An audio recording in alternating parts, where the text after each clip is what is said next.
Hi, I'm Kyle. In this video, I'm going to talk about how to eliminate failure from your life. Impossible. It's a trick. No, not really. Or is it? It's all how you think. Keep watching, I'll explain.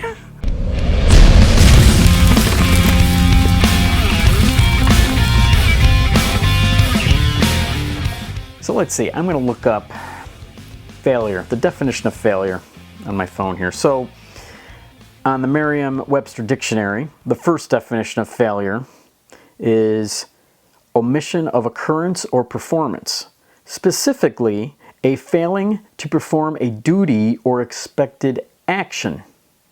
Okay. The second definition is lack of success. Okay. Now, what does success mean? What's the definition of success? Let's just look at it real quick. So it's a favorable or desired outcome. Okay. So if you define failure as lack of a desired outcome and you don't get the outcome that you desired, you could call it a failure. It's fine.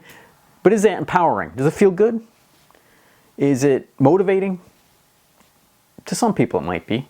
Might make them try harder, but I generally think it's not. It's not necessarily the best way to look at it. If you look at failure as not performing certain actions, you could say, well, I performed a bunch of actions, but they didn't have the outcome I wanted. Still not a failure. So it's a little bit of a play on the words, but my point is, it's not really about, these definitions. It's a little bit of a game. What I'm trying to get across here is, it's in your mind. It's how you frame it. So this is a trick you could use. You could say, you know what? I worked my butt off and I did these actions and it didn't have the result I wanted, and that's not a failure. I learned what is not going to work. Or maybe it will work, I just have to do it more consistently for longer. There's all kinds of different possibilities here. We all know the story, or most of us probably heard the story, of Thomas Edison, who failed like 10,000 times to create that incandescent light bulb. We don't know. I don't know if it's true exactly, but the point is obvious, right? He never gave up. He could have given up number 9,000, and any reasonable person would have looked at him and say, yeah, I don't blame you, man. After 9,000 times, hang it up. Find something else to do. But no, he kept going. He kept going, he kept learning, he kept refining, kept moving. So it's all on how you frame it. So I'm going to give you an example. I'm in a place where about a year ago, I resigned from my job. I was very, very blessed and lucky to have funds to work on my own businesses and not work for a while. I worked really hard on creating a couple different businesses, and now a year later I am in a financial position where I'm going to have to go get a job or have to find some other way to make an income. I decided that I am going to change careers and get a job because that's the quickest way for me to get good income coming in, and then I will spend time still working on my business ideas. One of which is this channel. I have a website. I sell photography on my website, kylehpost.com, wildlife nature photography. I'm doing a few different things here, but the point is I could look at this and say, I failed. I could get down, and I have gone there a few times. I mean, I'm human, but I realized quickly, because I've learned this a long time ago, it's all how you frame it, right? Our minds are meaning-making machines. That's one of the primary purposes of our minds. They make meaning out of what we see or what we experience. And those meanings are largely based on our beliefs or perceptions. Some of it's deep down and our subconscious, it's hard to get to. But the point is, when you hear your own self-talk, your own self-chatter in your mind, and it's talking about failure, you can say, nope, I'm not listening to you. You can change the conversation in your head. It's not always as easy as it sounds, and it's not easy sometimes at first, but you can do it. And you can say, no, actually, I just gave you a little trick. You can trick your mind and say, no, actually, I'm choosing to define failure as lack of action. And I took action, and I just did not get the result I wanted yet, but I'm not giving up, and it's not a failure. I'm going to learn from this and keep moving forward.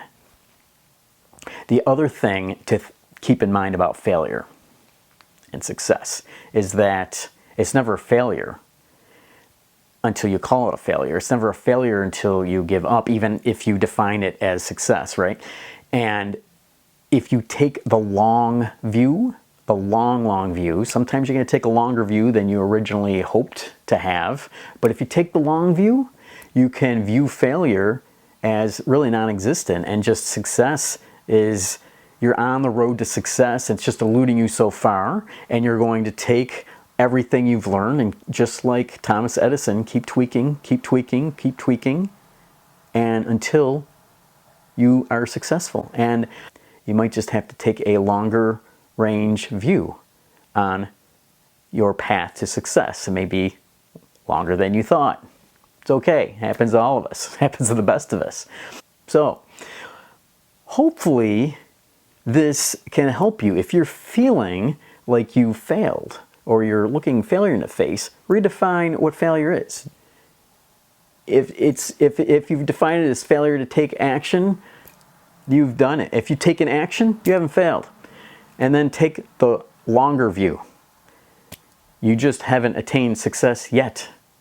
You're on the path. Just keep working, keep moving, keep learning, and keep tweaking, and keep going.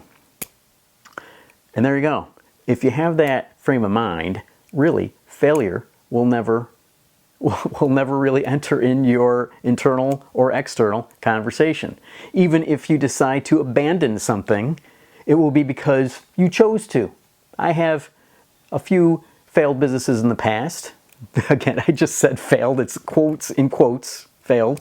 But they're just things that they didn't work out, A, and B, I didn't have the passion to keep going and learning and tweaking. I found out that I didn't have the passion for it. So I decided to abandon them and work toward something else. And all of those businesses that I didn't attain the outcome I wanted and I chose to abandon, out of each one of those, I learned a lot about business, about entrepreneurship, and about myself that then helped me get closer to the outcome I'm looking for in an area that I'm passionate about. So there you go.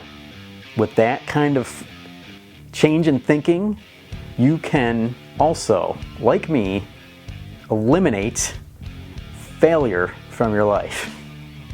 So hopefully this was useful for you. I'm really all about helping people attain the kind of life that they are excited to live, they're enthusiastic about living from a place of passion and purpose. I'm largely about helping men because there's certain issues that really affect men differently than women, but certainly it's for anybody. But if you're interested in this and want to see more content like this, please click the subscribe button, like it, and click the bell. Then you'll get notified when I put out new videos. And the phone's ringing, and I usually make it silent, so I'm going to leave you with that. Have a good day. Thanks for watching.